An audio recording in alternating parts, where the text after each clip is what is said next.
If you have the ZimaCube or the ZimaCube Pro, and then you add a GPU later, you're going to want to, over the past year or so, I've tried out a couple of different various large language model, Llama type of applications running at home on my own servers or my own workstations using GPU to process the language model. And I think what I'm going to show you today is exactly what I was trying to accomplish the whole time. Let's see how we can set up our own AI from home using the ZimaCube. It's not even on. Damn it.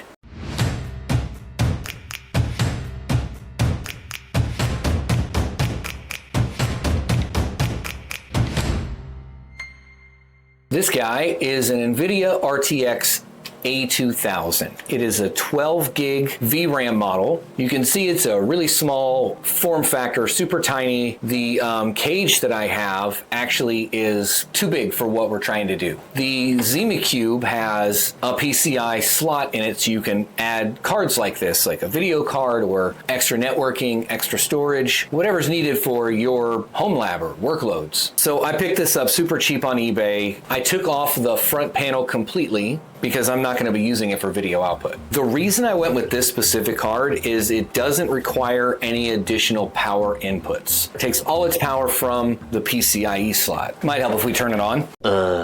It really is that easy to install. It's just a video card, you slap it in place. So really, we only need a few steps to get this up and running the way I want to run it. So my intention is, instead of using ChatGPT for majority of my AI needs, which is a subscription service that I don't mind paying for because I get a lot of value out of it. What I do mind is my data being used to train future models or being out there in the wild, just in general. So my intention is to keep all of that data here locally within the LAN. And that's great. Using existing servers or even the ZimaOS, I can stand up the app and use it from there. But that requires me logging into another machine or remembering IP addresses or remoting into a server somewhere. Instead, I want to just publish it so that I can access it through a domain within my LAN, within my network. Let's go through the easy steps of setting up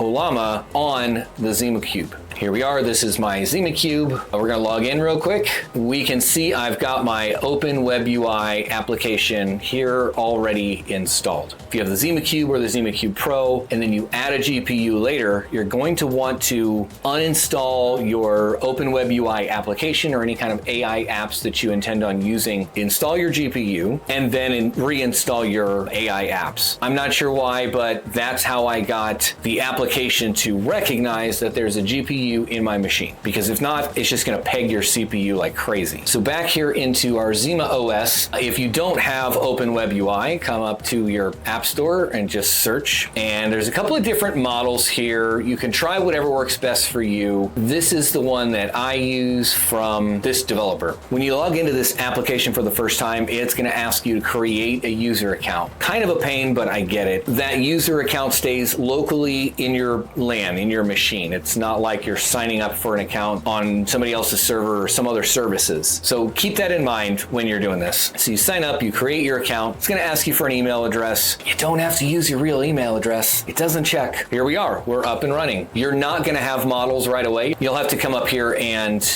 install a model. If you go to llama.com and you look at the different models that are here, find one that is going to work for you. For example, I like the Llama 3.2 1 billion parameter because it's small, it's quick. You'll find the name of that specific model here. I don't think I have the 3 billion parameter model, so let's go ahead and download that now. You just copy exact model here, Llama 3.2:3B in this case, and then come back up here and you do a search, type in your model. I've got the 1B model already installed, but right below that it says pull Llama 3.2 3B from llama.com. Just click it. And then you sit back and wait. It's going to take a little while depending on the size of the model, it's going to start downloading locally to your machine. This would be a good point for me to also show on your machine. You can come into settings, apps, and see that your app data and your app images all live on the primary hard drive that ZimaOS is on, it's tied to. Any of the applications are going to live on that drive. You can pretty easily, under apps, you can come here and say app data, you want to move it to a different storage drive on your NAS. If I want to move it to a 1 terabyte NVMe that's in the NAS itself, or one of the spinning drives, I could do that. I wouldn't want to, especially because this is where your AI language models are going to be living. So you're going to want them on fast storage. We can see that the model is done downloading. We can jump over and click it, the 2.3 billion parameter model, and say, tell me a story about a hero cheeseburger. And there it goes, it starts writing a story. Now,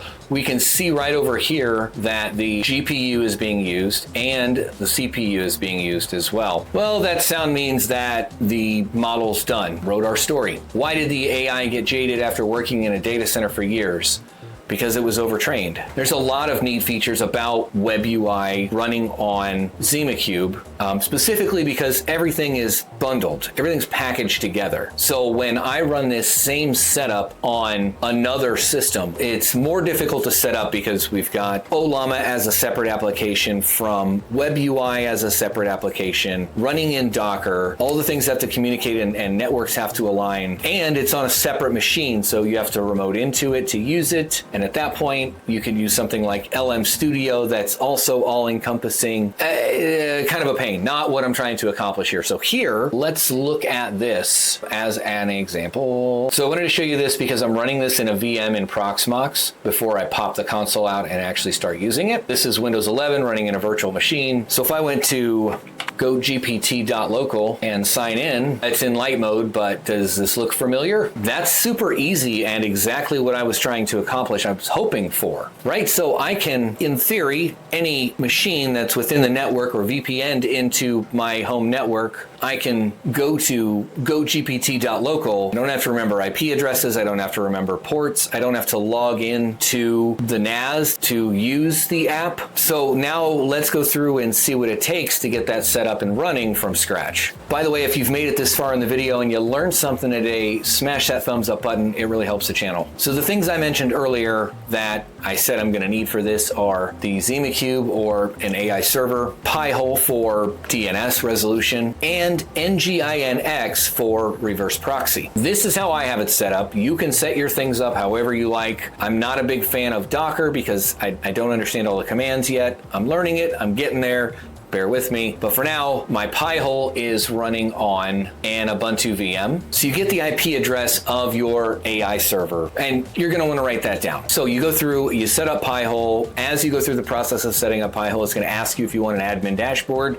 Yes, you want an admin dashboard. This is your admin dashboard. You're going to want this. It does more than just DNS resolution. It can do ad blocking. It can do blocking of known malicious sites. It's actually a pretty good DNS filter for your entire network. Nginx, on the other hand, does not have a nice fancy GUI like that. Essentially, you're going to want to create a config file for the DNS to know where to redirect your .local domain request. Anyway, so you're going to come here and change directories to etc/nginx/sites-available. And you can see that I have some config files already created here. You're going to want to create your own. So let's continue down that llama.local resolution. So we're going to do nano, and then you're going to create the config file from here. So the same directory, you've got your config file here. If you get into WebUI, you can see at the top there, you can see the IP address, which includes the port to that application, that published app. So now that you've got the IP address with the port specifically for your published application, come back over and that's what you're going to populate here under proxy pass. So that's the pass-through reverse proxy. Your server name, this is what you want your URL to be. So llama.local. Maybe I need like a GitHub or a blog or something where I can just start putting things like this so that it's all in one place. If I have that set up by the time this video goes live, the link to that will be down below. If I don't have that set up, then in the description of the video, I'll have all of the steps necessary to do the thing. So we're gonna save or exit, save, file name, Llama. Yep, so now we can see Llama's in there. We can come back here, go to DNS records. We'll type llama.local to 192.168.0.8, which is the IP address of the Nginx server that I'm running. Well, it's a container, but you could run it on whatever. So now we can see we've got Llama next to GeekGPT. GeekGPT is another test I'm working on right now, so stick around for that one. Our Windows 11 VM. Let's see if this works. Llama.local. So if you get this welcome page, DNS is working. It's routing it to Nginx, but Nginx doesn't know which profile to look for. So we'll come back to our Nginx. So we had to link the config file over, and now we have to restart Nginx. And then you can test it by doing -T, and it says syntax is okay, test is successful. All right, let's go back to our Windows 11 machine and refresh the page. No? What about if what I did there was I removed the cache. I refreshed the cache. Control-Shift-R in Windows. Anyway, that's what you get. So you could see the same thing if you went to an incognito or private browser. We went to llama.local. It takes us right to the login page for our ZimaOS Llama published app. So when you sign into the app for the first time, again, you have to create a username and put an email address and a password. By the way, the email address doesn't really matter, so you don't need to put your own actual email address. You're gonna need it to log in. That's your login username. Make it something memorable, I guess. After you log in, you're gonna come over to admin panel and you're gonna wanna create a new user, which is this little icon up here. We'll hit plus and we'll name the user test2 at test.com and a easy to remember password. And you're gonna wanna change the user to an admin user. Back over here, we can log in as our new test2 at test.com with our easy to remember password. And there we are, it popped right up. Now we've got all of the models in our ZimaOS primary application. We downloaded our models and they're all here available to us in the remote app through DNS. Go back into admin. We'll make a new user that is test3 at test.com, easy password, and we'll just leave them as a user. If we come back to our VM or our remote machine, in my case it's a VM, we can see we log in here. We don't have any of our models, and we can't download any models as a user by default. But really this accomplished what I was aiming for, which was to be able to go to my own dedicated local domain. I could make it a .lan, I could make it a .geek, I could do whatever I wanted to do, whatever I want to name it. But now that I've done it and I've showed you how to do it, you can probably set this up a lot faster than it took me to do it. Using the ZimaCube made things super easy. So now I can interact with an AI workload within my own network without the potential of the data leaking back to be trained for future models or to live on a server out there in the world without my knowledge or permission. How important is it for you to have that kind of privacy and security running AI from home?